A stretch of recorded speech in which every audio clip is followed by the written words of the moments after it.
Hi mga ka-auto! Welcome back sa Auto PH Insight. Bago tayo magsimula, huwag kalimutang i-like ang video, mag-subscribe sa YouTube channel at i-hit ang notification bell para updated kayo sa mga latest car reviews at comparison. Tara, simulan na natin. Sa video na ito, pag-uusapan natin ang BYD Tang, isang premium 7-seater electric SUV na unti-unting sumisikat sa Pilipinas. Kung naghahanap ka ng family SUV na walang diesel o gasolina at puro electric ang gamit, baka ito ang para sa iyo. Pagdating sa presyo, ang BYD Tang ay nasa humigit humulang 3.3 million depende sa dealer at available promotion. Isa sa pinakamalaking dahilan kung bakit marami ang interesado rito ay ang performance nito. Dahil electric ito, mabilis ang acceleration at tahimik ang takbo. May all-wheel drive system din, kaya maganda ang kapit sa iba't ibang klase ng daan. Sa driving range, kaya nitong umabot ng humigit kumulang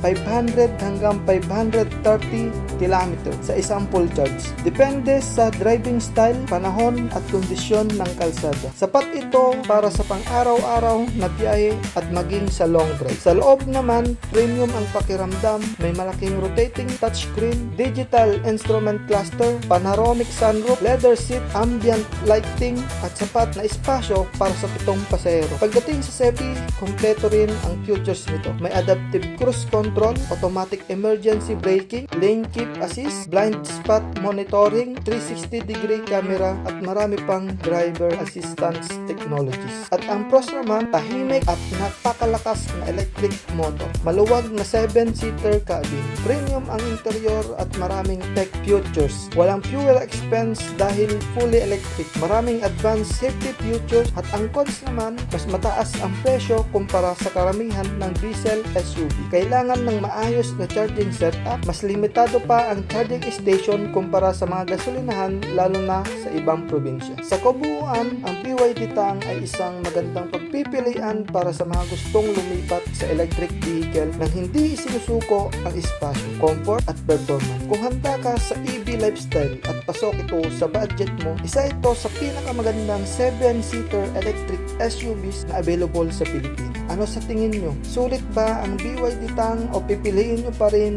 ang mga diesel SUV tulad ng Fortuner, Montero Sport, Everest at MUX? I-comment ang opinion nyo sa ibaba. At kung gusto nyo ng mas marami pang car reviews, comparison at automotive content, huwag kalimutan mag-subscribe sa Auto PH Insight. Maraming salamat sa panonood at magkita-kita tayo sa susunod na video.